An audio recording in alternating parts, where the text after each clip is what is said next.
Another window. Another window closed, but another one open. Man, Streamlabs is tough to set up. We should have done this at a different time. Yeah, it's probably something that could have been prepped, but I mean, Yeah, but I was on vacation all last week, so you know. True that. It's vacation time. Sorry, I'm doing like manual cropping right now by pixel, so it's like it's silliness. What we're doing to make this work. Pixel croppage. Pixel croppage. Yo, it's my crop of pixel. I'm a pixel farmer. Oh man, we got balancing acts going on over here. One more, guys. New source. This is gonna be a minute. I got 2 or 3 done. You rocking out over there? Yep. Try to fill your space if you can.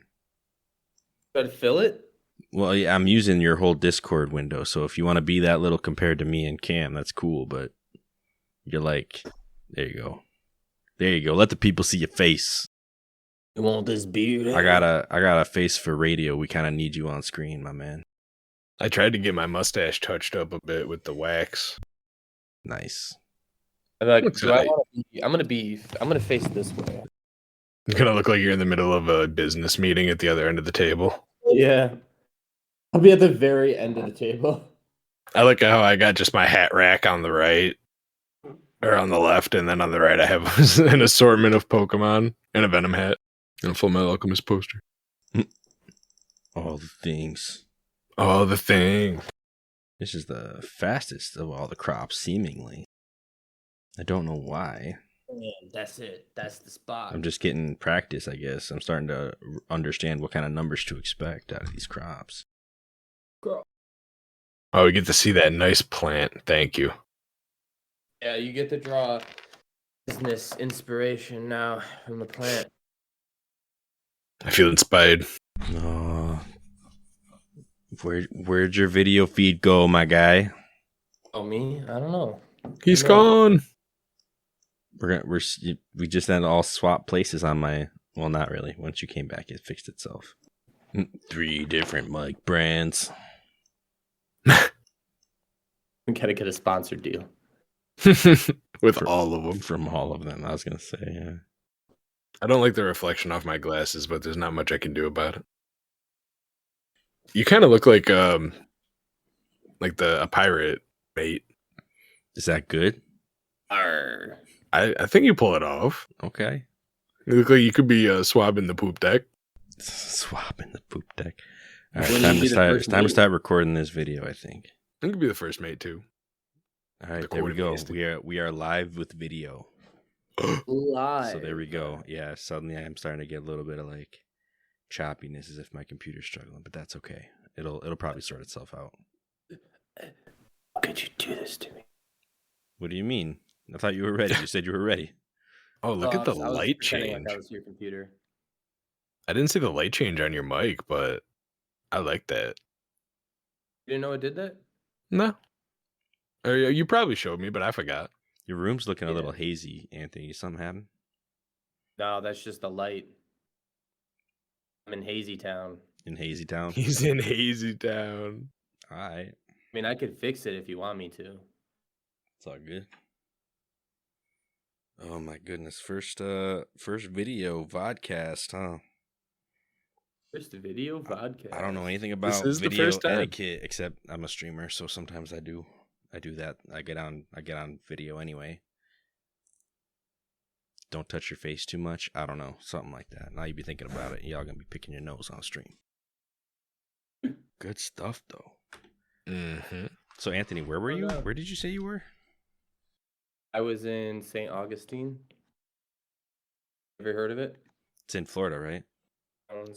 It is haunted. It is one of the oldest towns in the U.S. basically. Christopher Columbus sailed along here, and one of his, I don't know, generals or crewmates, or I think he was actually from one of the other ships. His name was Ponce de Leon. He set up shop in Florida, and it's pretty great. We learned about his history. We learned about the history after him. We learned about pirate attacks, burning villages. We learned about floods. We learned about Henry Flagler, which I think was like one of the most coolest things. Henry Flagler was a G. If you have time to like look up Henry Flagler and like all the stuff he's done and like Flagler College and everything, the man was best friends with Thomas Edison. So when electricity was invented, he had electricity before the White House. First Henry that came up was Henry Flagler. This man has a mustache that could I don't know, probably rival the best mustaches in the world. Repair the boat with those bristles, man. My kind of guy. Yeah, Henry Flagler was a straight up G. You said he had electricity before like anyone else? And so he was best friends with Thomas Edison, and okay. whatever perks that gave him, he knew a guy. He had a guy. Yeah. He also had one of the world's first elevators in his hotel in St. Augustine. Nice. Those things used to move mad slow, though. Oh yeah, it was probably reminiscent of a service elevator. Wow. An elevator. It's elevating, so I mean, you know, technically is an elevator. Elevator. Gonna elevate this medium real quick. All right, so you guys want to get into this podcast, though? I suppose so. All right, I have no idea what we're gonna put in the middle when the like theme song's playing, so just we're gonna have to figure that out. We need some B-reel or something. I mean, you made a theme song for these episodes for this season, but we just got like the video is just gonna. It's not gonna really work, so we're gonna have to like cut it and then make space for the music and figure out some kind of filler video. How long is it? We could all just quietly sit here like doing a little cha-cha for as long as it's going. I just play the music over our video. Is that how people do it? Maybe. I mean, you could do it that way.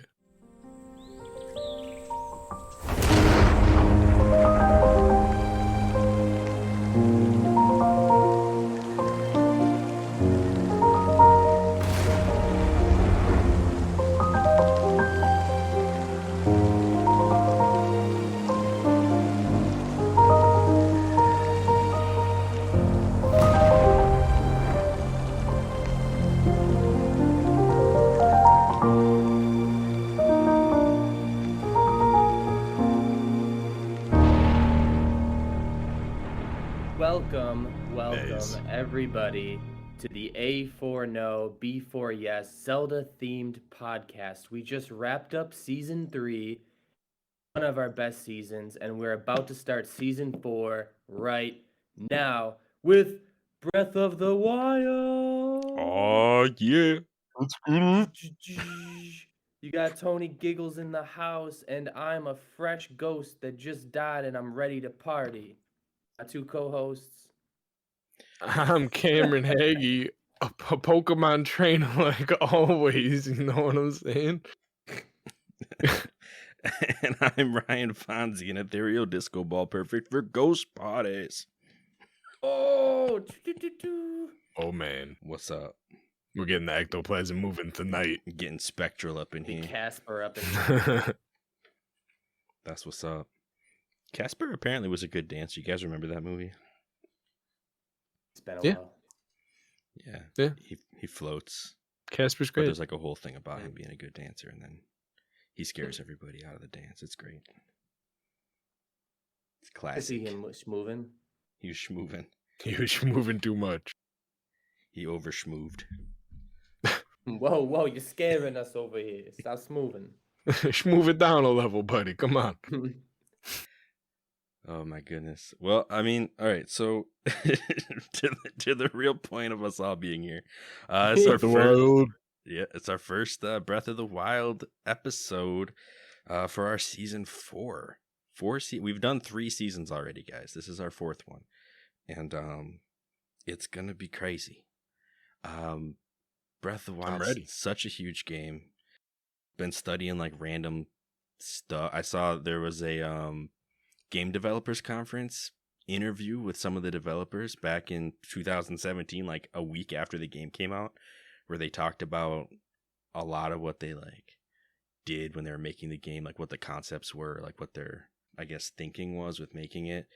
And it was just like, is crazy. It's just some of the stuff that they did and some of like the ground that they broke making this game. One really cool thing I remember them showing was like they did a test run of some of their concepts in like a version of the first Legend of Zelda game. Like, so you saw like straight up T-Laws, but a Deku leaf in it, and he was able to pick up a torch and like set the trees on fire on the screen and stuff. And it was craziness. Like they were testing out what they called a chemistry engine instead of just a physics engine. They're like, why not a chemistry engine? So they, if something's getting too hot, it sets on fire and then the fire can propagate and stuff like that.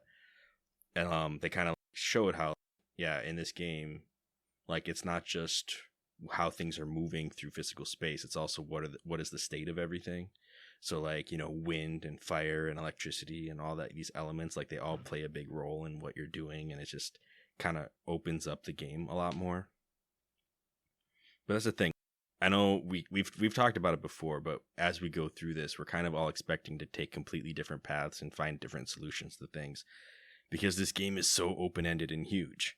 So I don't know. I just thought I would mention that, and just to say like, I don't expect we're all going to come in with the same stories. And I think that we do need to figure out a way to limit how many stories we all tell about what we've done or seen or what crazy things have happened. So I'm thinking maybe we take turns until we run out, but we'll figure that out. We hit a time limit. It's kind of our test run. Is this episode right here? If you want, I can just jump right into like what the intro kind of looks like. And I feel like at this point in time, everybody knows what this game is about. It's been out for 5 years, yeah. The biggest one. It was a huge deal when it started, and they ramped it up. That big Breath of the Wild moment that they showcased is become known as that for a reason, and many other games and trailers have tried to emulate it for a reason, because it was really epic, and it was a great title to launch the Switch off with. Yeah. Yeah, I remember, that big panoramic landscape shot. It's like, it's literally what they introduce it with, it's like, there's like a short cut scene and then like a couple of rooms, and then it's pretty much straight to that. It's just like, and now you're in the world. You can do whatever you want, Yep. Right. Maybe not exactly what we want, but yeah, no, obviously, like if you're listening to this podcast right now, like odds are you've already either played the game or you're interested in playing the game, or maybe you started it and didn't finish, but you should be at least a little bit familiar. Like as a Zelda fan, it's hard to not either have started with this one or have jumped on it at as least soon as in Target possible. or Walmart. Yeah. Breath of the what now? What in coronation is that? Yeah. Imagine some guy got locked in time 1999 after Ocarina of Time, and like he just woke up and he's like, what's a Breath of the Wild? Why does it have a moment? What does that even mean? This world is too big. Where are the dungeons? Why are there horses over there and they just kick me? Right. So yeah, we start out this game, like the first cutscene we do get is basically just some light and a voice that tells us to wake up, open our eyes. It's interesting. Link is floating in a pool of what can only be assumed to be some kind of sensory deprivation tank. Like of healing liquid, maybe? Right. It's like what's the one in Star Wars? It's like a Bacta tank or something. Thanks. Yeah. There were those healing chambers in Dragon Ball Z. Yeah, it's like there's this big like onion looking thing floating above them that's apparently like powering the device, shuts off, and Link is able to get up and out. You pick up a Sheikah Slate, which is a tablet. It's a tablet.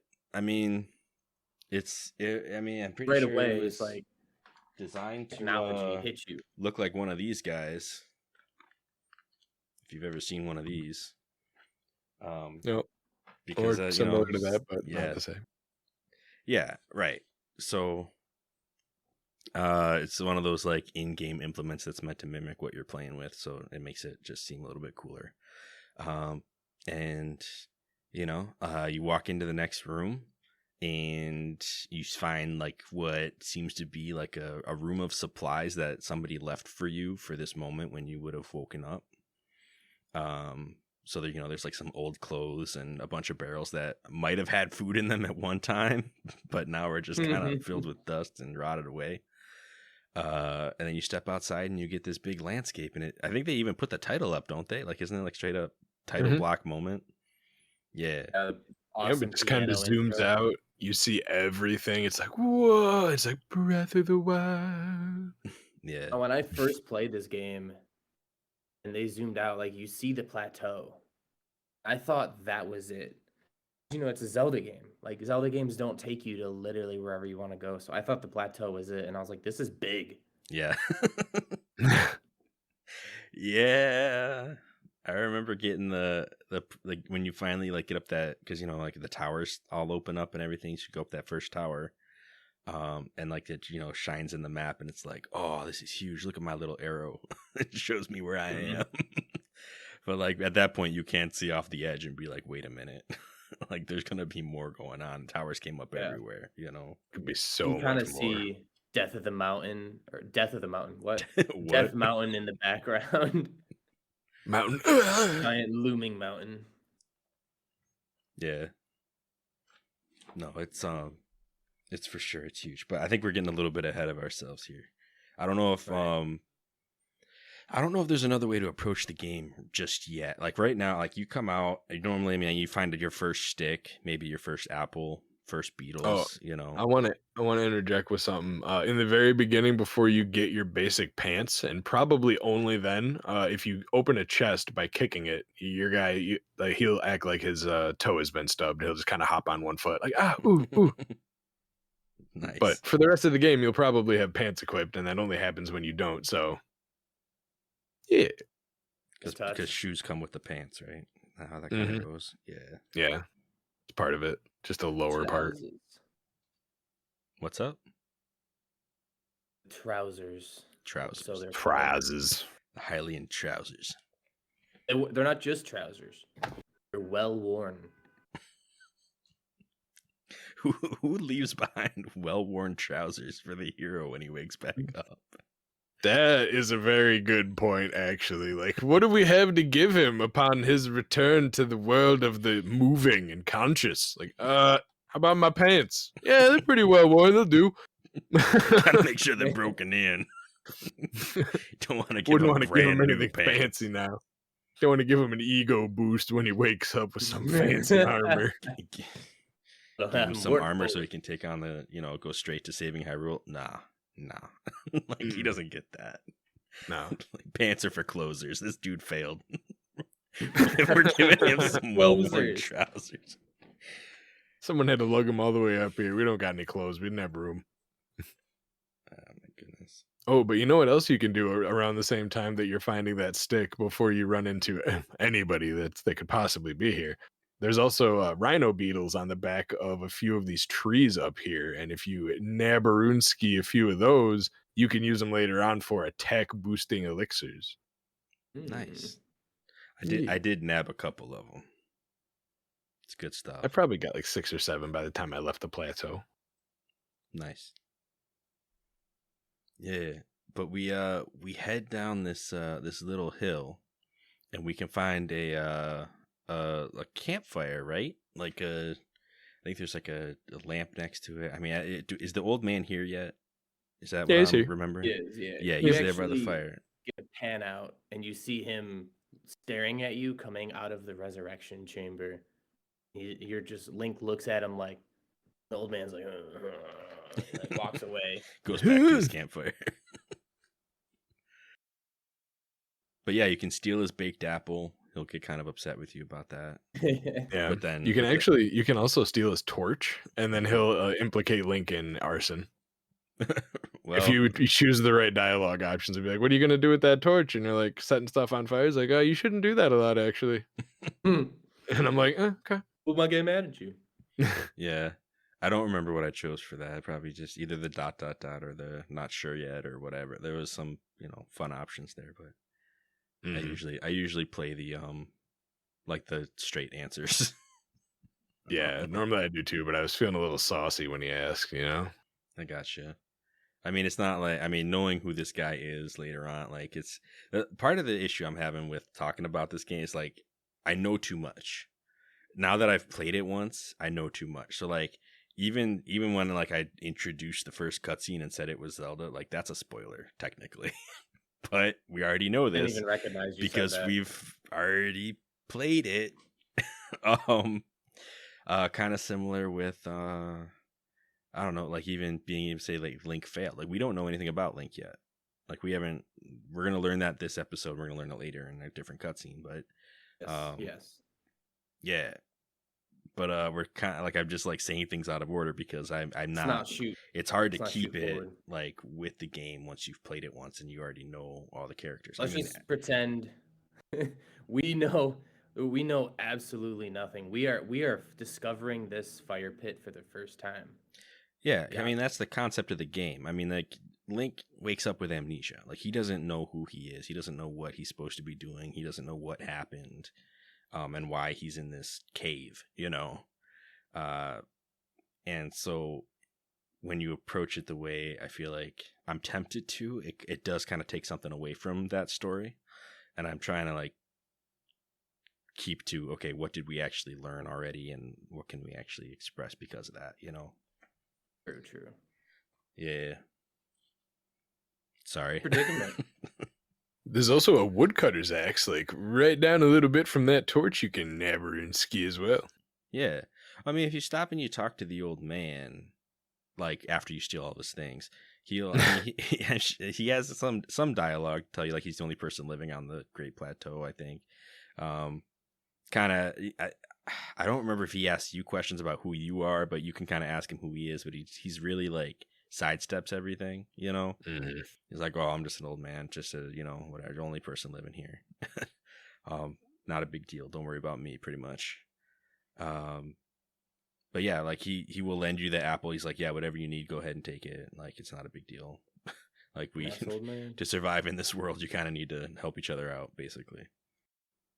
Yeah, well, there's something big and ominous kind of looming in the distance that you can actually see from the old man's camp right around the cave entrance there.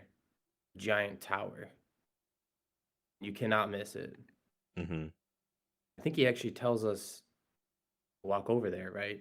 No, it's actually after you've been walking around or just out of the cave long enough, Zelda just randomly speaks to, or a voice speaks to Link, and says, "Link, look at your Sheikah Slate tablet, and go to the dot that's registered on it." And that dot takes you to the tower. She doesn't actually say it's a tower, but she says to look at the slate and then go to the place where the dot is, which is the tower. Yeah. It comes crashing up out of the ground. But I mean, I did stop over at the tower that you're talking about. I mean, on the way over there, there's actually a sword in the stone reference. Yeah. I don't know if you saw that. There's a stone like shoved into a rock up on an island. So you can like fly a rusty over there sword. And pull out. Yeah, it's a rusty sword, but it's one of the better weapons. It's better than a stick. I'll say that. Mm-hmm. I got in that. master mode, I had to scrounge for a while to find any weapon that would even just kill a blue. Oh yeah, so I forgot you were doing that. Podcast. You have Fonzie over here playing on the Wii U, and we have me and Cameron over here playing on. Well, I'm playing on the Switch. Cameron is playing on the OLED Switch, and I'm doing master mode. So some differences going there, and then master mode is just a battle in and of itself. I mean, you have goblins on balloons just looming right outside this massive temple that we have in front of us where the rusty sword is. Every bokoblin is blue and you get health back if you don't kill them in time, and it's just a nasty experience. And you have to scrounge for literally everything. Like I remember I was exploring the Temple of Time. I guess we've all done it now. So I was exploring this ominous temple. Random temple that they just kind of crazy thing. And found a pair of Hylian trousers, which was pretty cool. Get some more defense for my, get rid of those well-worn trousers. We want some new trousers in our lives. Mm-hmm.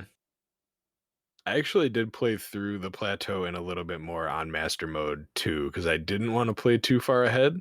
So I played a little bit on master, and I remembered how much more annoying it is. Yeah, and how much harder it is. This is like to research for the podcast, like things are kind of more time sensitive, and I didn't want to.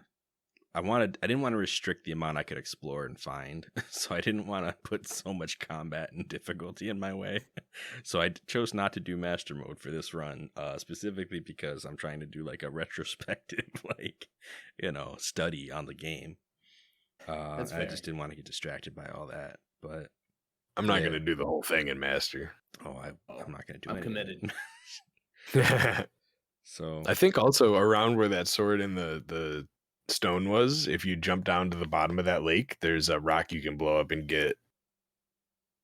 I don't remember what was in the chest. I think it was like an amber maybe, or a topaz. Gotcha. Just a little something that I Actually, didn't I'm find the pretty first time I sure- played the game. I didn't Pretty find sure that this time. spot is actually where we meet of our first little seedling friends. Yeah, it is. You jump off a little yeah. thing into a bunch of lily pads and flowers in a circle. I did Yeah. that. I jumped in, got a little poofed. Yeah, haha! You found me. Well, then it was like, you can see me. Oh yeah, my friends are everywhere. Just find us. We have stuff for you. I was like, oh, okay.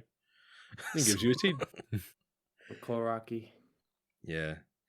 And this is also where you can catch Hylian bass if you need them. Yeah, there's a couple places with fish on the Great Plateau. Not many, but there's at least 2. Mm-hmm. So I know that, but We'll be needing it for later. just Hylian bass are just meat, pretty much. They don't give anything special. They're just hearts. But yeah, there's a whole cooking mechanic in this game for anyone who everybody knows. Everybody knows. Lots of cooking. Like I'm trying to explain a game. We that can go over it. Y'all know it. We don't have to go into much detail. Say there's a cooking system. You make food with food, and then you turn monster parts and Yeah, I mean, it's the actually part bugs of. and stuff into elixirs. I specifically made sure it was a part of my Great Plateau experience this time, because there's a couple different paths you can take, specifically with regards to one item, and I've always gone one way about it, and this time I went the other way. But we'll get to that after the tower, if that I think makes I know sense. what you're talking about. Yeah. So we do head over to the tower. Comes crashing out of the ground along with every other tower. It doesn't do that till we walk into it, though. We walk Right. into it when it's on the ground, and it's covered in rocks, and we don't know what it is, and it kind of just looks like a hut, and we touch it, and Yeah, I think the Sheikah slate's like beware falling rocks or something like that, and then it just explodes out of the ground. And then we get on a temporary ride from an amusement park and go shooting a couple 100 feet up into the air and see a bunch of other spikes the same size and look come shooting out a bunch of other places that we now realize we could go over there. Yeah, this map is huge. Like that was one of the craziest. Like the cutscene is just like, look how big the map is. It's like, oh, okay. I guess there's a lot of biomes out here. Yeah, so you can see some towers come up in the distance, and then you get the old man who just shows up, and he's like, "Wow, that's pretty crazy." Yeah, and then, I mean, does he tell us to climb it? I don't know if that's a thing. I think he flies down after we climb down. Right? Yeah, we climb down, and then he comes floating in on the paraglider that we about to find out is a paraglider. Yeah. He also tells us the plateau is just the plateau, and there's a world beyond the plateau. A bacon. So we have a conversation about the paraglider too, and he's like, "Oh yeah, well if you want this, I suppose it'd be good if we traded for it. So how about you find some treasure? I'm sure there's some in that shrine over there." And he points out the first shrine. I love how rude you can be in this conversation. You can be like, if you go find that treasure, you're like, how about you just give it to me or something like that. There's some really rude options there. He's like, no, you need to go do the thing I asked you to do, then you can get it. Yeah, and it's all part of the plan. I mean, he sends you, and you don't know it yet, but we're getting our Sheikah slate abilities through these first 4 shrines. This is our like tutorial section of the game, this Great Plateau. And it's kind of cool. The first one is the Omen Owl Shrine. And it's, I think that this one was Magnesis. I don't have it written down in my notes which one was which, but I'm pretty sure the first one is Magnesis. The lake around you have the metal you can pull out of the water, like the chest and stuff. Yep. Yeah. And then if you got the game on Switch early release, there's also an EX chest here. Or maybe it Yes. was in all games. Yeah. I think that's the one with the ruby. So without doing like shrine walkthroughs, because I'm not super interested in, like, I don't think that's really what we're about. It's kind of like No. like dungeon type stuff. I mean, we can talk about what our favorite Oh, things wait. were and stuff like I that. think in this shrine, isn't this the first encounter we have of the mini guardians? Maybe. Well, I think you can hit one with a box, right? So I think that's right. Yeah, because I remember using Magnesis to pick up a box and attack them. I think it was in this one. Yeah. If it Was was this one, then yeah, I was so mad because they have so much health in master mode. They do. They're extremely difficult to deal with in master mode. Yeah. Exceedingly. I mean, if you got a big hunk of metal, does it help or no? I mean, I imagine It does, but it's still hard to time. You have to be really good at controlling blocking the beam with it and then getting it above it to hit it and delay the beam from hitting you and basically one-shotting you because you only have 3 hearts at this point. Even then, I think it only does like 15%, 20% health. Yeah, and then you have to do that over and over again, like perfectly. Okay. Or you have to keep hitting it well enough to stop it from shooting again. It's tough. I'm not the Gotcha. best at controlling stuff with Magnesis. Yeah, in regular mode, they go down pretty quick when you hit them with a big metal object. But yeah, I mean, there's a lot of magnet play here. I mean, that's pretty much the point. Is you get the magnet ability or magnesis ability, and then it's just a training course on how to use it. So opening doors, making bridges, moving metal blocks, all that. Mm-hmm. One thing to note, and this might be a little bit jumpy in terms of topics, but if you had any kind of question about why these shrines, because there's 120 of them in the game, 4 of them on the Great Plateau, and this one is the Omanal Shrine, which is actually an anagram for the name Aonuma. So if you were wondering how the shrines are named, they're actually all either plays on words or anagrams of different staff names. It's epic. My lamp just flickered. All right. No, we're good.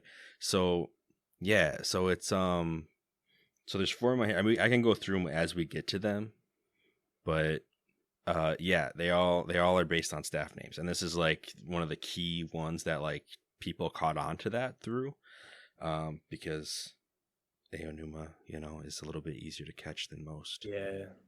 I think my work lamp behind me is going to die during this podcast. That's okay. Since we just got the Magnesis and we have prior knowledge of this game, which is unfortunate but true, did you guys immediately go for the bomb shrine next? Because those are probably the most useful ones in the game for just damage and utility. I did. Was that... Which one was that? The bomb one was the one that was in the ruins with all the... Jabaige. Jabaige. I went into the frozen section first. Oh! Went straight in. Chili peppered up. Oh, you chili peppered it up? Yeah. Yeah. I feel like that's the thing that Fonz is going to talk about, the alternate tackling ways, right? Yeah. So the first time I ever played this, and I think the second time I started a game, I would go, after getting that one, I would just follow the kind of the Great Plateau counterclockwise, pretty much going in the same direction. Because one thing, worth mentioning here is when we come back out of the Omanal Shrine, the old man comes back and is like, "Oh, well, I mean, that's one treasure, but I mean, I think there's 3 other shrines here, so, do those 2, and then we'll talk about the paraglider." And here's another option for you to be like, "Oh, you lied? You said you'd give it to me right now." And he's like, "Come on, dude, like 3 more, just do it." You could be so rude to him because you didn't even give him anything out of the shrine. Like, you just got an ability, and he was like, "All right, go get 3 more." Yeah, he's not actually expecting. He's like that was a part of it. Yeah, I think one of the things the note here is, if anyone realizes, actually, we could probably wait on this, but we get something called a spirit orb, which is a super crystalline sort of like selenite type ball. I wish I had mine with me right now because I actually have. I was just gonna say, where's yours, man? Yeah, I forgot it actually, but Yeah, so he mentions the spirit orb thing, and then Fonz was talking about the treasure. I was gonna bring a system up with those, but I think we can wait till the fourth shrine to Yeah, bring we that can system wait up. on the every time we complete a shrine, there's a sage in the shrine. The first one is the Triforce of Power. With their hands, they make a little triangle. So if Aonuma gets that one, I guess. Power. I don't know. So yeah, they gift once you complete the shrine, they gift you a spirit orb. And then we come out, have this conversation with the old man. Normally, what I would do is I would go through the Forest of Spirits past Hopper Pond. These are all names that if you look at your map, you can see. And I have some notes to say about that too later on once we've done these shrines. And then I would, there was like a bokoblin base up on a cliff, and there's a bunch of peppers growing around there, so you can get those hot peppers, make your way over to the snow area from there, make your way up a mountain, kind of continue around that way. This time I wanted to go the other way because I know that there's a log cabin that is actually owned by the old man on the Great Plateau. And he kind of has a side mission for you there that gives you the same result as climbing the mountain.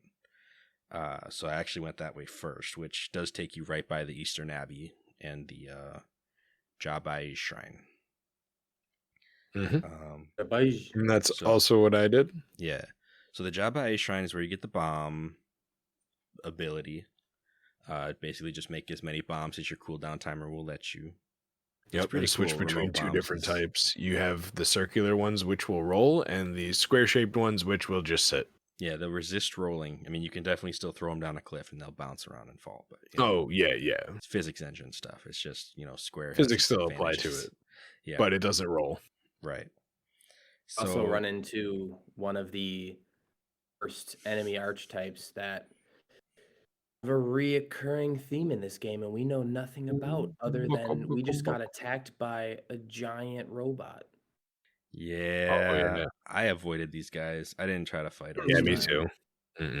Just we'll learn about those soon. Scale the wall, jump over before they can get you. Just the music. The first time I heard it was so scary. Yeah. As it's like aiming at you, getting faster. It's like. Yeah, no, they're straight out of a horror. You know what? Speaking of straight out of a horror game, I have the that creating a champion book. If you look at some of the previous like concept arts for Guardians, they were gonna be like eldritch horrors originally. Like they were some crazy awesome monsters with multiple eyes and stuff. I was like, yeah, I'm kind of glad they went the robot route because it would have been a completely different game had they stuck with that. I can only imagine what the helicopter ones would look like then. Some Twilight Princess Dark Monster. I mean, I might even be able to pull up the pictures and show you on stream. But I don't know if you'll be able to see it well in the camera. You're doing that. What's up? Well, I think I mentioned this on the previous episode, but there's also another nightmare in Master Mode that's right past the evil laser robots. And so right between the Jabai Shrine and the old man's house, there's a little forest. And who other is patrolling that forest than a silver lionel?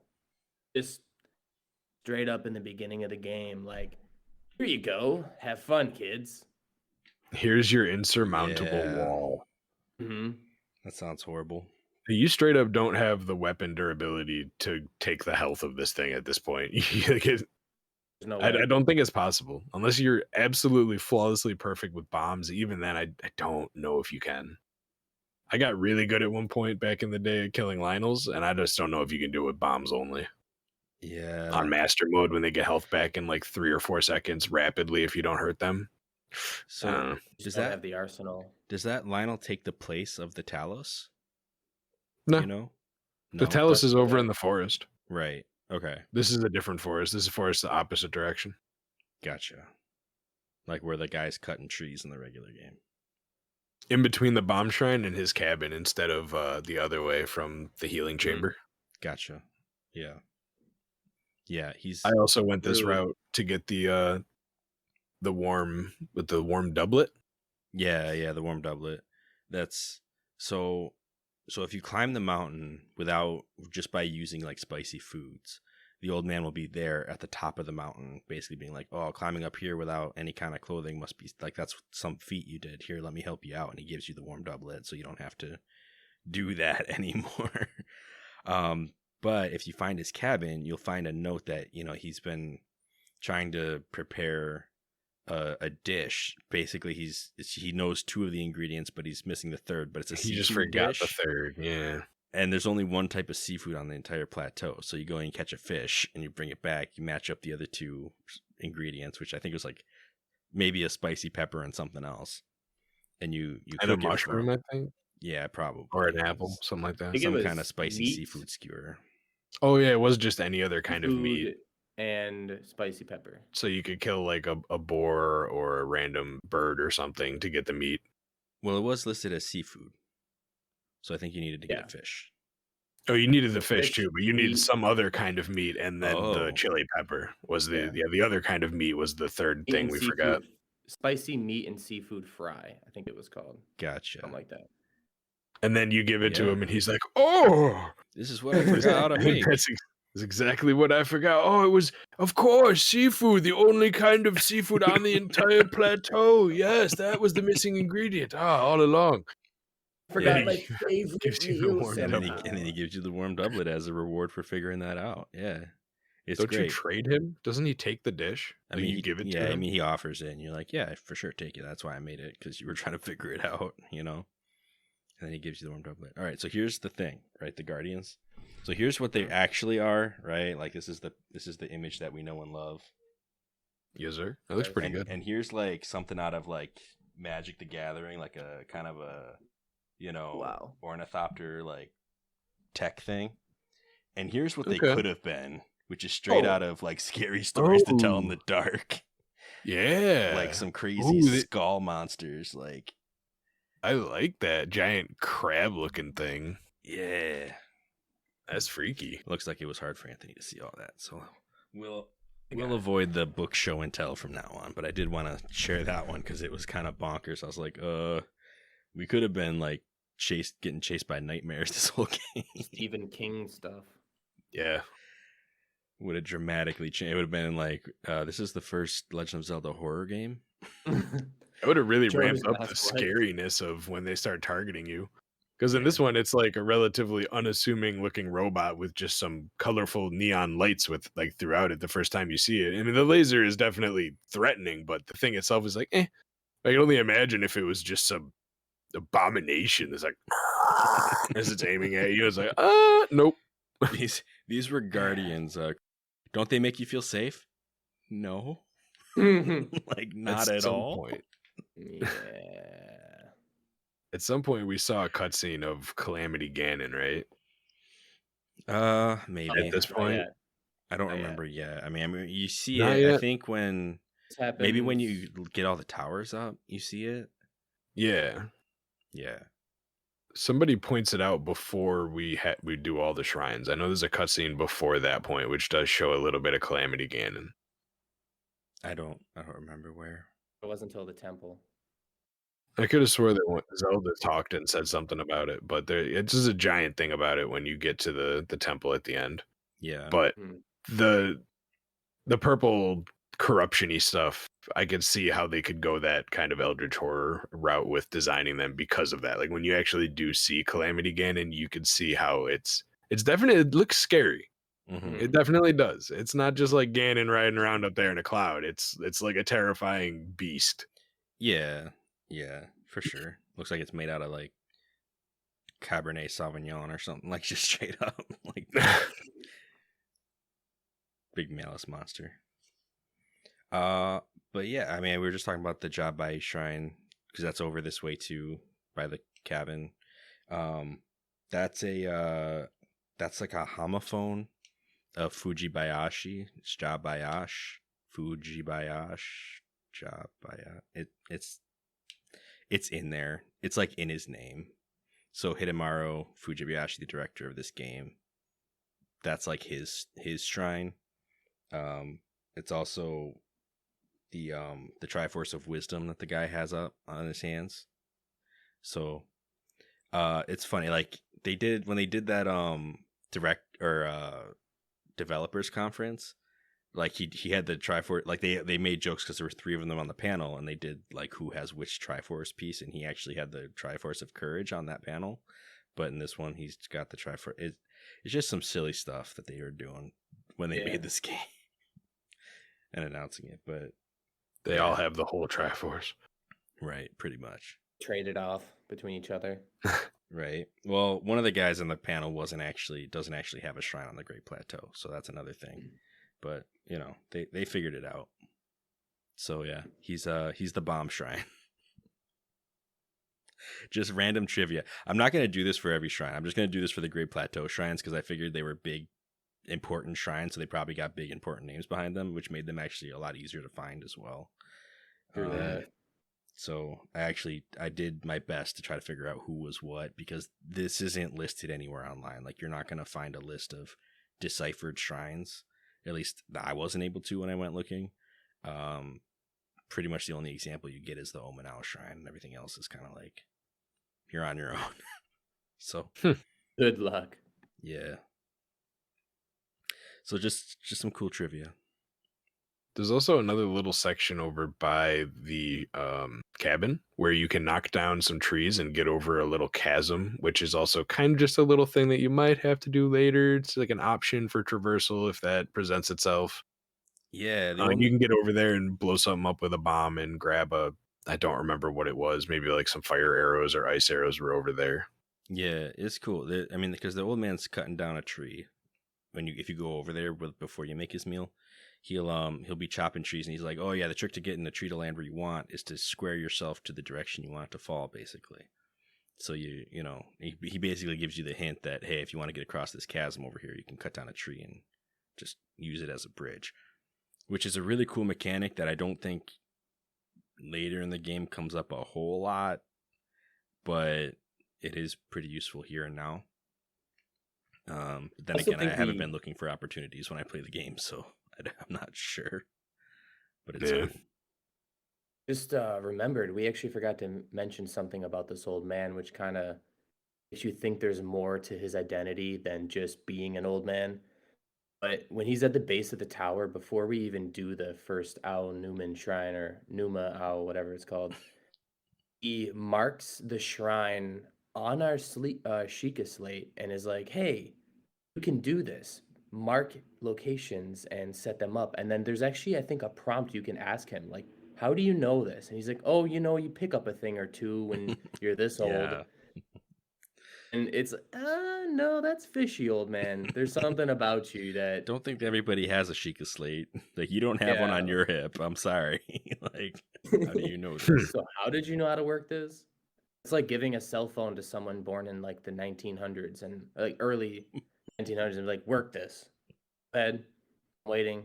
Like, it's not going to work. He's fishy. Yeah. He's hiding something. For sure. Like that warm doublet. Yeah. But yeah, we get that. We can go. I mean, the last 2 shrines, one is on this cliffside right over here through this forest, and then the other one is up in the cold area by the mountain. I don't know what order you guys did them in. I ended up doing the Owa Daim shrine next. I pretty much always do the one on the top of the mountain last. Gotcha. Yeah. Did that second this time. Yeah, I'm used to doing it second. This time I did it last. The Owa Daim shrine is where we get stasis. And this shrine is actually named after Daiki Iwamoto.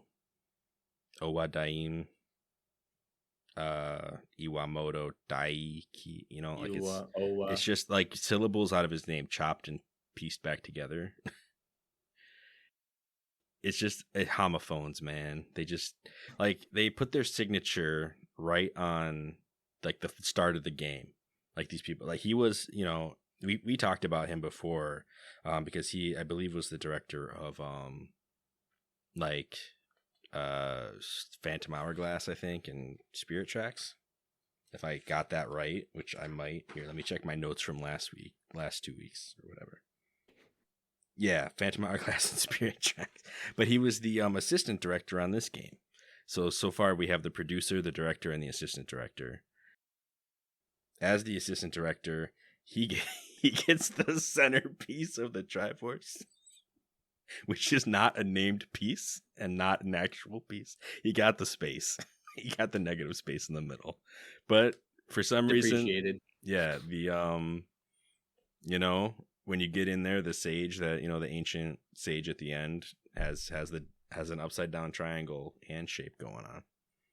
So either he's the connecting fiber that brought the team together, or he's just he's the mold. He's just the guy who didn't get a piece of the Triforce for this part. They just tossed him a bone.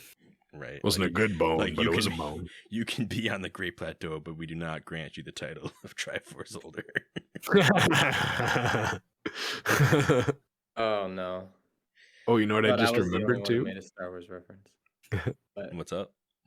When you're up on the mountain, there's another Korok seed you can get.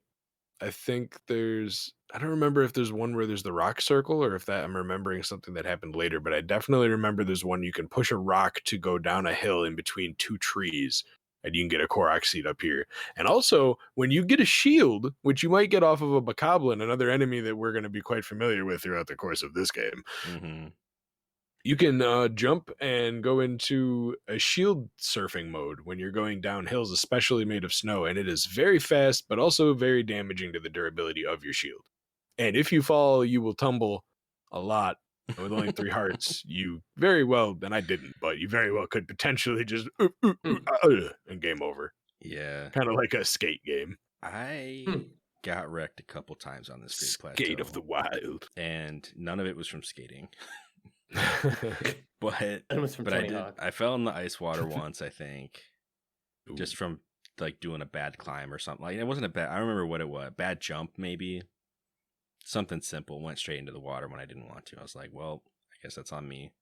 I think I might have fallen into the mud the same way. There's just like random like instant death places, and that's usually how I die in this game.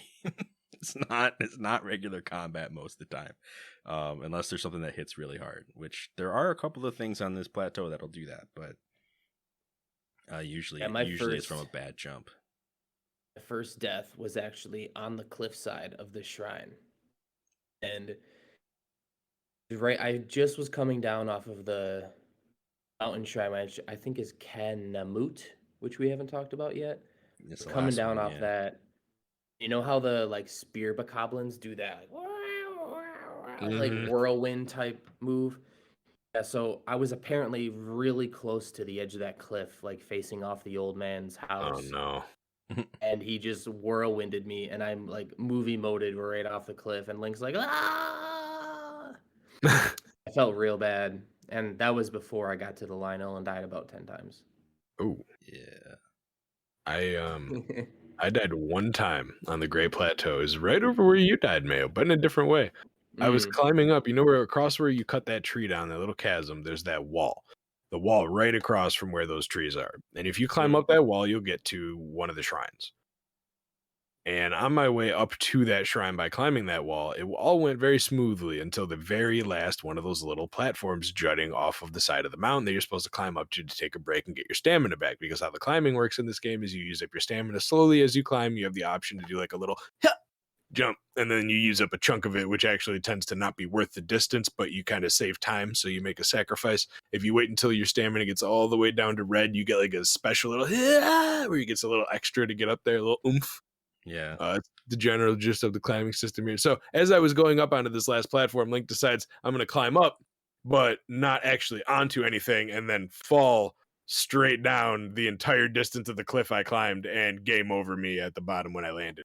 Yeah. I was like, why would you let me climb up that when there's nothing to stand on, and I immediately fall without anything else I can do? I had no recourse, and I died. Yeah. Yeah. I've had to bail on a couple of climbs. It's better when you have a parasail, because then you know, like, oh, if I save enough stamina, I can just catch myself right at the end of the fall and be fine. Before you have that, it's like, nah, you messed up. You got to do the speedrunner strat, man. Yeah. You guys see that speedrunner strat where they cancel fall damage? They go into the animation of throwing their weapon and then like bring up the pause menu and switch off of that weapon the same frame that they touch the ground, and it completely cancels out all falling momentum. Not that I can do that or have ever tried. But I think I've seen it, but no, I've never tried or been successful with that either. Yeah. It's crazy to watch, though. It's crazy to watch. So, But yeah. So we get up this cliffside, right? Eventually. Or we went completely the other way around the place. And we get to whichever the way. Kenamut Shrine, which, I mean, appropriately is Cryonis because it's in the icy area. It's an ice ability. You make big blocks of ice come out of water. Any source of water. Doesn't matter. It can be mud. It can even be a waterfall, and it can come out sideways. Yeah, it just stay there. Like right where you put it. It won't fall down the waterfall, so don't worry. Yeah, it's fine. It's magical. Yeah, there's some broken abilities going on in this game, but it's all good because we need them. Yeah, we do. But the Kenamut Shrine is named after Kenji Matsutani. So Namut is like a see that chopped and screwed version of Matsutani, and Ke is from Kenji, right? So Ke Namut. He was one of the 2 programming leads on the game. His sage, I guess, right? That's how I'm calling them sages. Anyway, his sage has the Triforce of Courage. I could be looking at it backwards because maybe it's based on like what the sage would see with their hands and not what you would see. But when you walk in there, it looks like the Triforce of Courage. Fun point is that in the developer conference, they had one of their lead programmers, the other of the 2, but they gave him the Triforce of Wisdom in their little spiel because he was the one who had the programming wisdom to actually make all their ideas come to life.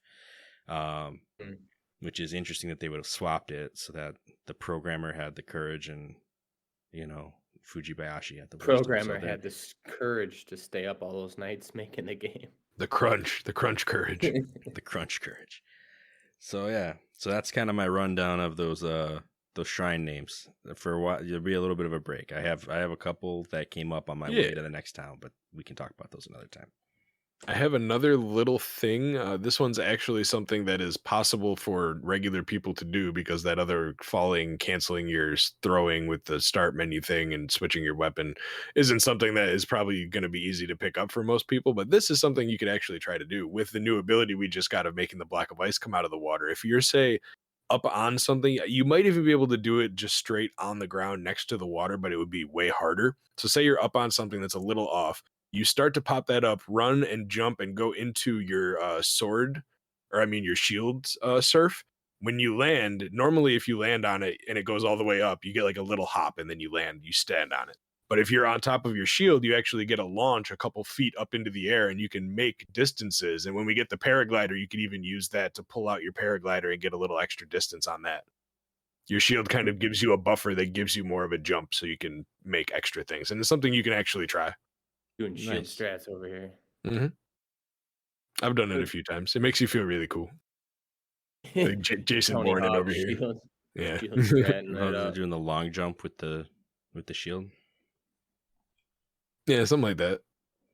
I mean, that's the one thing I can do is the long jump with the shield by doing like going into a shield slide. You just get when you do the jump and then you pull it out and you do like a little flip or something. Yeah. There's a couple of like gaps that you are not supposed to be able to bridge that you can bridge with that jump.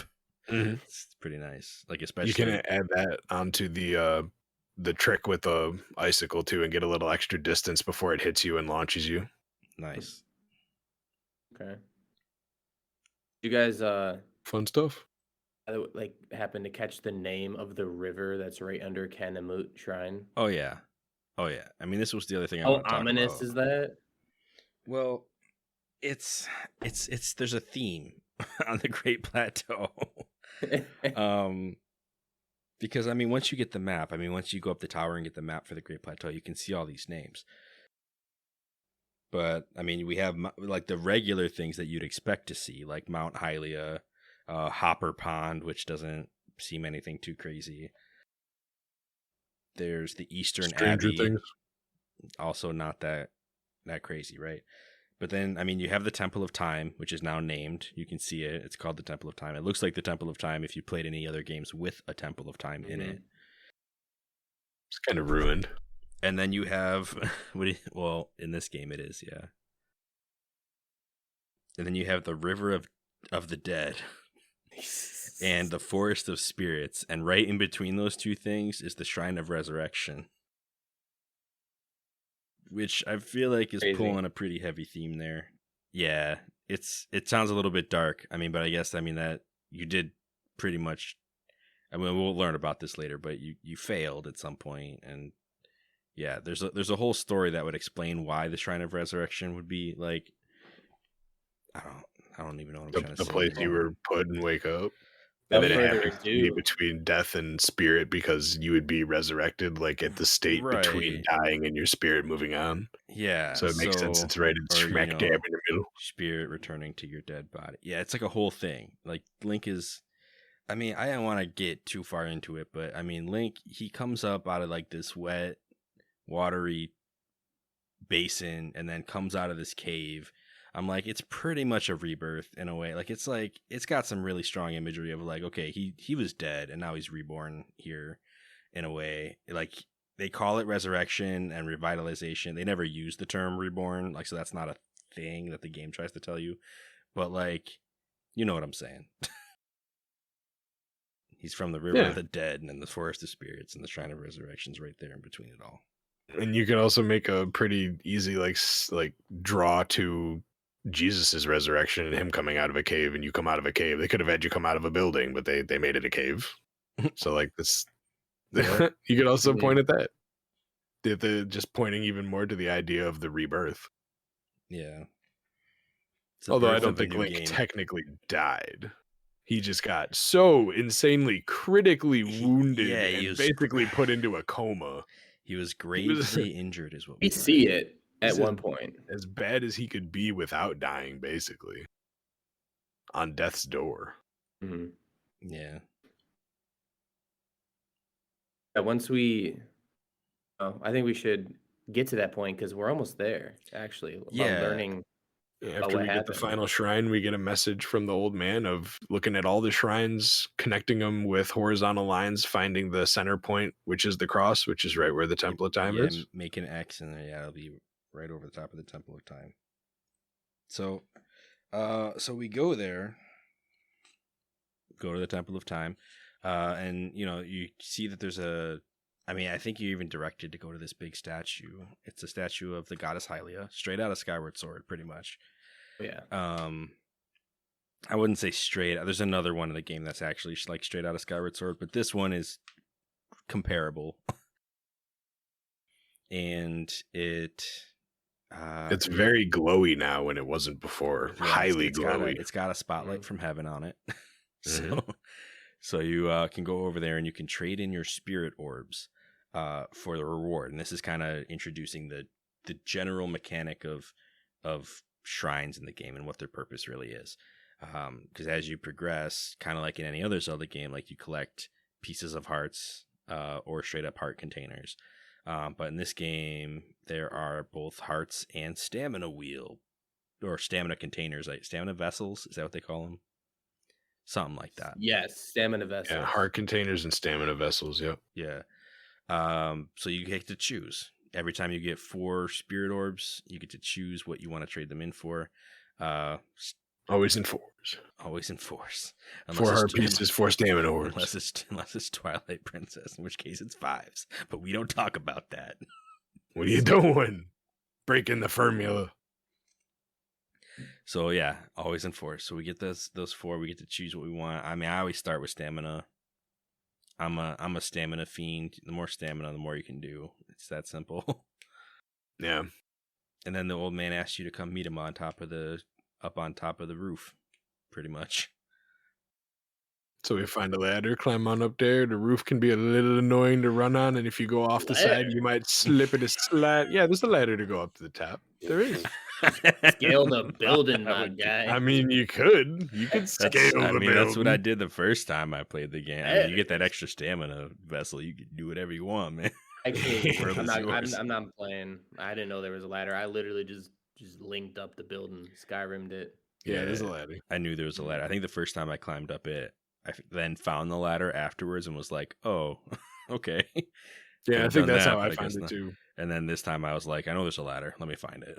Climb up this ladder. So And you can still use the hop function to climb up the ladder faster, and you regain stamina while you're on it normally, so that's nice. Instead of regular climbing where it's always going down. yeah, not many ladders in the game overall. I will just spoil that. It's like one of the few. Enjoy them while they're there. Yeah. Cool. And now we're into a cutscene with the old man, who is obviously just an old man. Yeah, we get the biggest lore dump in the world. First, he reveals Really himself to be Rome Bosphorus Hyrule. Rome Bosphorus Hyrule, that's something. Yeah. I don't even know. I'm watching it right He's a now. mighty Basically, man. he says he's the last leader of Hyrule, or he was. Yeah. Hyrule, which no longer exists. And he just drops it on us and shows out his drip. And he's just like, all kingly and has gold and has the Triforce as his belt. He's just looking epic. And he's a spirit, and he's floating. He's got spirit flames all around him, which will be a reoccurring theme. So that's pretty cool. We learn Calamity Ganon destroyed everything a century ago. So we learn it was a whole 100 years. We learn he died along with everyone. I have some notes if you want me to just kind of tear through some stuff. Tear through, my guy. So so he says now you're ready to hear what happened 100 years ago, and he talks about how Ganon the Demon King was born into this kingdom, but was transformed into malice, and is now the cause of the abomination that you're seeing, which is when they show you the big nasty pig flying through the sky out in the distance. And he goes into the story about like how this all kind of occurred. I guess long ago there was these divine beasts that were hidden away underground, and their kind of legends were passed down. So when they got word of like a threat again, they decided, okay, well, we'll be prepared. Like, let's dig up these beasts that we've heard about in this Sheikah legend. So they go digging. They get a crew, and they are all digging. They actually dig up the 4 beasts just like they said there would be. And there's also another part of this same legend that talks about a princess with like divine powers and a hero with a sword that seals the darkness. So immediately we're getting like this weird mix between Sheikah technology and the Hylia and the hero story that we've gotten from like Skyward Sword. Like there's like 2 different sides to this coin. So they got these divine beasts and everything. They designated who they thought. I mean, they kind of knew who the princess and the hero were going to be, just because, it doesn't explain how they got there, but the princess was kind of obvious because, she's the only princess. But we'll learn more about that whole selection process later on, I'm sure. But they said they chose 4 individuals from across Hyrule to pilot the 4 divine beasts that they found. Basically, best of the best, what have you, champions. And they were on their way, quote unquote. They were like right on the edge of sealing Ganon. But Ganon responded with he was cunning and responded with some plan or some power beyond their expectations. So he comes out. He says, it specifically says he appeared from beneath Hyrule Castle and seized control of the Guardians and the Divine Beasts. So not only did they, I might have forgot to mention, they not only found the 4 Divine Beasts, but they found the big robot things that were shooting at us earlier, like these Guardians. An army of them. Right, like a ton of them. So they thought they had it made in the shade with all of this equipment to take on Ganon, but turns out Ganon was able to take them over, which, I mean, you could see was just devastating. We get like one of the craziest cutscenes of devastation we actually, I think, see. And you see like 3 or 4 guardians just pillaging and burning buildings to what looks like a bustling Hyrule Castle town. Yeah. They just like walk through utter destruction. It looks horrible. It's a really bad scene. Yeah. So Hyrule's completely devastated. The champions all fell in battle. The champion knight was gravely injured, and only the princess survived to end up facing Ganon alone. So he goes on and says the kingdom was destroyed, but he explains, like, the princess in this story is my daughter, Zelda, and the knight that fought alongside her was you, like Link, basically. And so he explains how you came back from the Shrine of Resurrection. And then advises you to go seek out Impa, like out in Kakariko Village. Kind of points the direction vaguely at the landscape in the distance and is like, head that way. But it also ends up on your Sheikah slate, so it works out. You have a map, and kind of leaves you with that. He gives you the parasail. He also says that Zelda's been alive in the castle for 100 years, holding back Calamity Ganon. Yeah. But doesn't really describe how she's still like not, 120 something probably years old when you eventually find her, which is something we'll talk about way later. But yeah, she's been in the castle for 100 years, somehow not aging at all, defending the whole kingdom from Ganon. So she's like the epitome of awesomeness. Yeah. Yeah, that's why it's the Legend of Zelda, Yeah. Like she's the real hero of this story. She's doing all the fighting while you're just kind of putzing around Hyrule. Yeah, doing some shield surfing. She's like, fighting off Ganon. Yeah, pretty much. I mean, look, you can look it up. I mean, there's memes upon memes about this whole concept because, like, it is ridiculous to think, okay, so I've been asleep for 100 years. Meanwhile, this place has been completely devastated. There's like one person currently fighting Ganon over the castle, and my mission is essentially to go and assist with that same mission. So what do? You spend like 200 hours just like finding Korok seeds and any side mission that anyone offers, no matter how trivial. Zelda, hold on. I need to be able to hold at least 15 weapons before I go and help you. Hold on. It's like the kid in this town wants to see a sword, Zelda. Am I just gonna like not let him see the sword that he wants to see? Gonna deprave him of this? He needs these restless crickets, Zelda. I know she'd understand. I need to buy a house. That's more important right now. I should probably go buy. Okay. Listen, we're rebuilding out here. You just keep holding them back. Oh my goodness. But yeah, we're given our essential I don't know, like our essential mission, Yeah. So it's cool. I mean, I after all this, I did a little more exploring of the Great Plateau and found some things I'd never found before. Namely, there's a waterfall on the River of the Dead, and behind it, there's a little treasure trove. Never knew about that until I was like, you know what? All the best games have something hidden behind the waterfall. Let me go check it out. Went over there, and there actually was like 3 treasure chests with good weapons in them. So that was cool. I found that bomb wall that Cam talked about on the cliffside. Because I know about some missions later on, I've made it a habit to, whenever I see an axe, to just straight up take it to the nearest trees.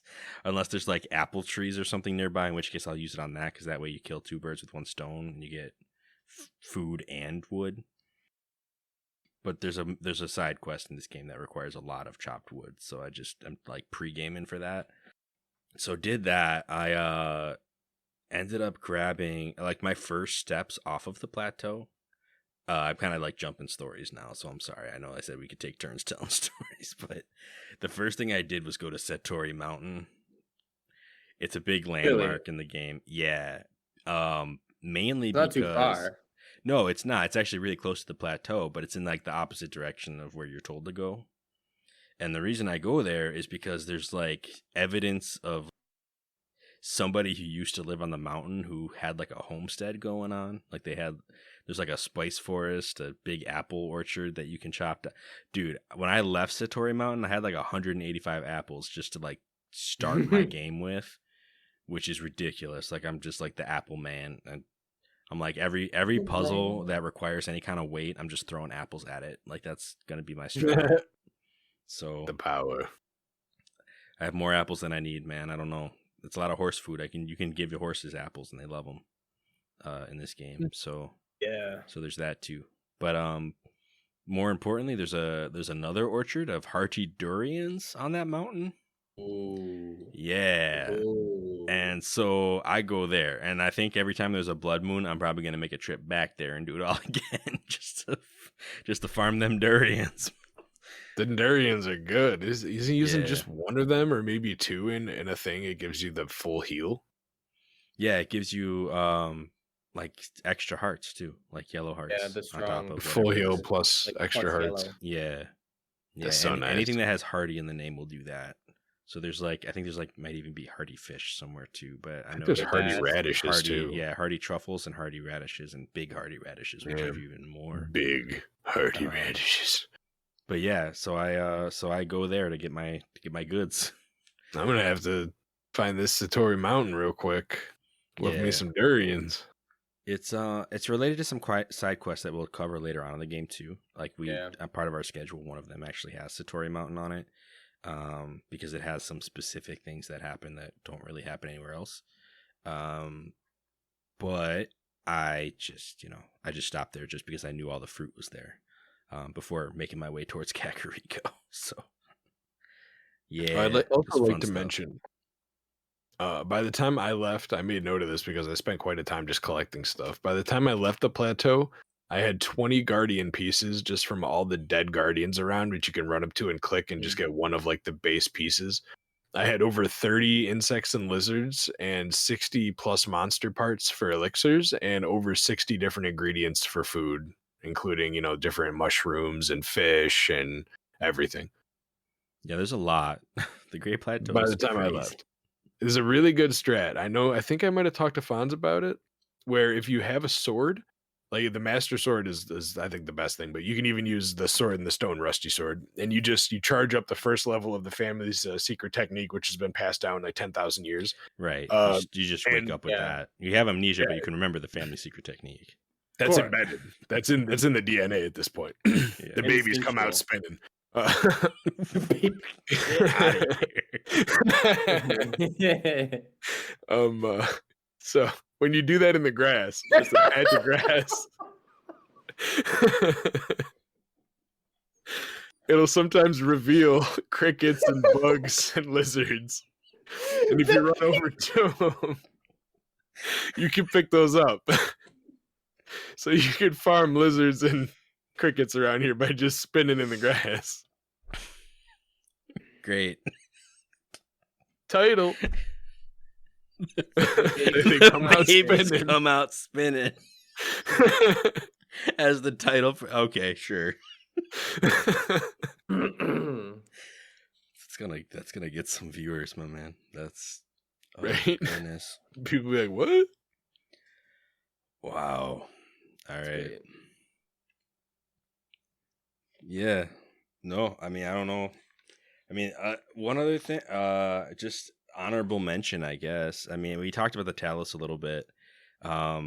He's like the first field boss that you would see in this game. I mean, now that I've played enough of the game, I know that you can just kind of one cycle them if you have a hammer, though.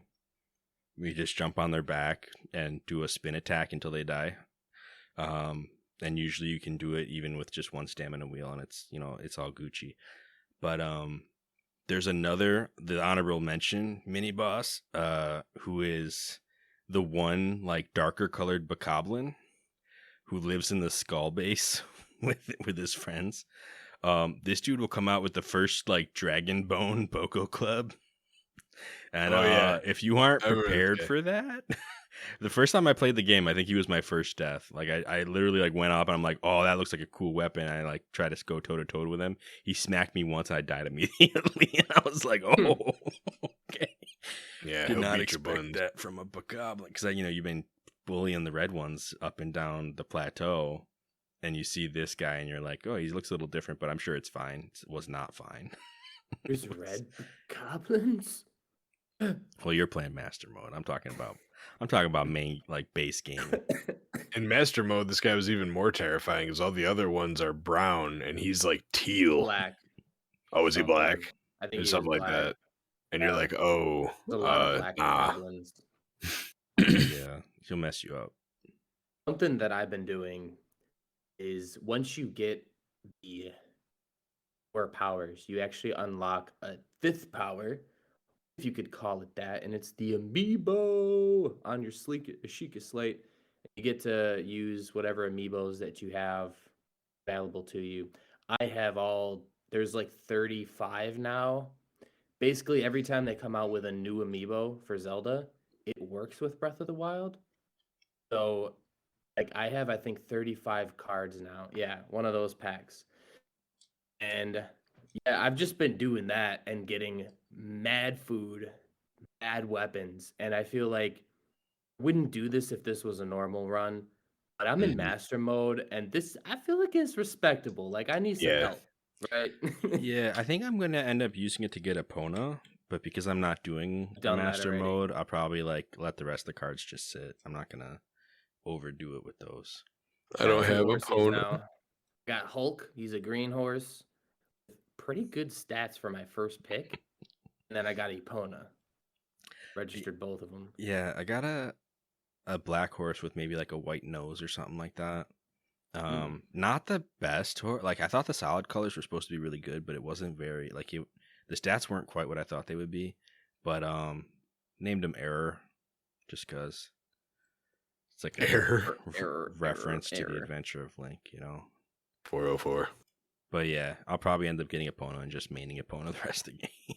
I want to find like the worst horse possible, like the worst, like 0 stats and everything. I just name him Ingo.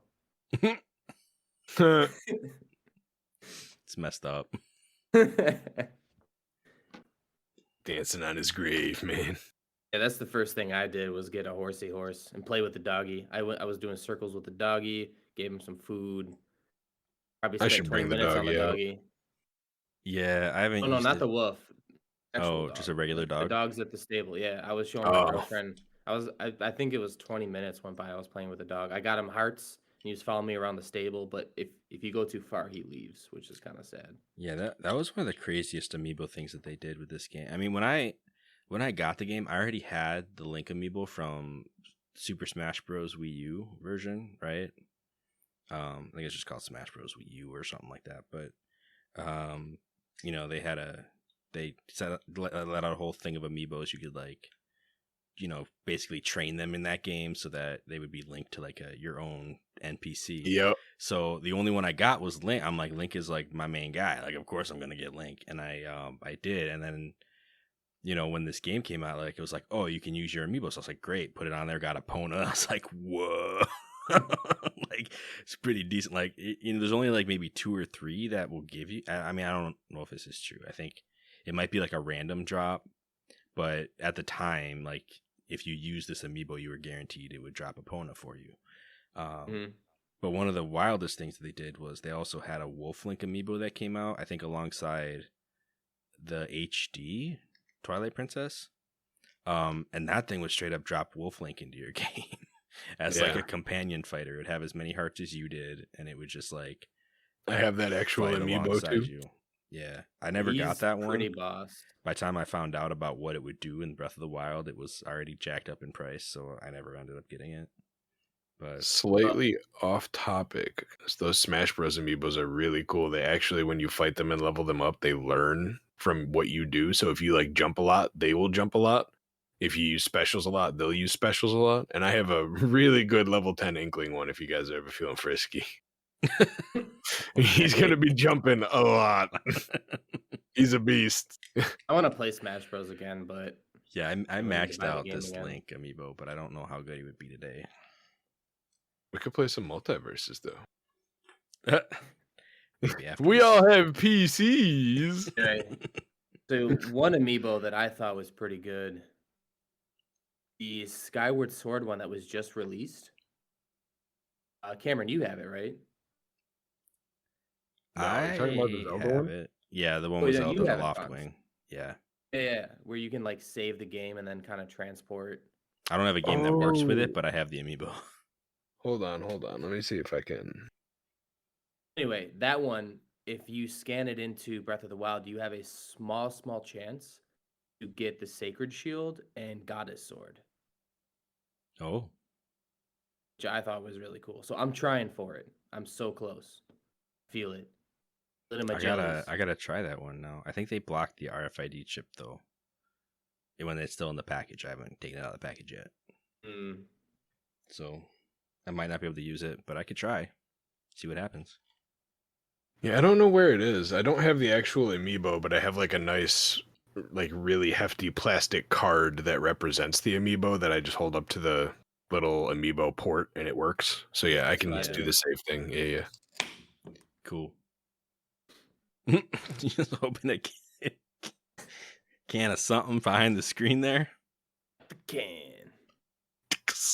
Nice. I'm just gonna go ahead and take a sip. Oh, refreshment break. It's just Why not? water. It is just water. I don't even know if you can see the detail on it. I'm doing a lot of show and tell with my camera. It's got like windmills and stuff on it. I see a little bit. I got it from Amsterdam while we were there because I forgot a water bottle. So I bought this. They sell reusable water bottles filled with water. Like, so if you need to buy water, you can just refill it at like a drinking fountain. It's one of the things that they do to try to be environmentally friendly. It's really cool. I like that. Yeah. It was one of the things about the Europe trip. It was a lot of like America shame that was not intended that way. Like you walk through and you're like, oh, they have recycling everywhere. Like they're doing things like selling reusable water bottles just as their main bottled water that you can buy at the store. It's like, just a lot of cool incentives that they're, had going on. That was, 2 years ago now, 3 years ago now. I don't know. So we got off on some crazy tangents just then. And we got the pod. She just woke up from a nap, so she is like really groggy. Normally she wouldn't just sit here. Let me hold her this long. Yeah, she looks a little bit dazed. You got any more nip, Daddy? Looking at the ceiling. Trying to think if there was anything else I wanted to share about the Great Plateau or what happened afterwards. I mean, I think next episode we're gonna end up going to Kakariko, and I think we talked about first journey. Yeah, did we have 2 towns on the bill for next time? Yes. Is that a thing? You said yes. Kakariko and Hateno, I think. Hateno, okay. Yeah, so that'll be a lot of NPC time. It'll kind of be like a redoing of our Highly in Condition episode from way back in the day. I don't have. I'm still doing research, so I don't have any tidbits to even kind of throw out there right now. But it should be fun. I mean, these are the 2 main Hylian. Arguably, one is Sheikah, one is Hylian. Towns that are still around today, so kind of gives us an idea of where Hyrule actually sits. So yeah, it'll be a cool episode, I think. So yeah, housekeeping. I guess if you are catching this in video form, congratulations, you are witnessing the start. This is the first vodcast we have tried to make. Let's see if it actually comes out that way. But yeah, we're gonna try to do this season this way. It's a little bit different format. We're getting used to it still. Seeing facial reactions has its pros and cons. So yeah, if you are just listening to the audio, I'm sorry, you might be missing out. Maybe find a different place to catch us. But otherwise, guys, what is happening? I jinx. But otherwise, you can catch us at our, we have our website linked in the description. You can catch us at any of our social medias. I stream most Tuesdays and Thursdays at the time of this recording. Anthony's part of C-Motional. Anthony, you want to talk about C-Motionals at all? While you're hiding in the bushes. Anthony loves plant. I got my plant. I love plant. All right. All about plants. Care about plants. And C-Motionals. In fact, we are probably within the next few weeks going to go to a greenhouse and we're going to clean up their fields. Join us on meetme.com where you can sign up and join us. Wow. And when is that event? Yes. Okay. That's fantabulous. It's on September 1st. Okay. This episode comes out before that. That'll work. Okay, good. Or else never mind. No, that's good. So, yeah, otherwise, we will catch you on the next episode. Y'all stay fresh. Stay jiggy. Stay wiggy? Did you wiggy all that?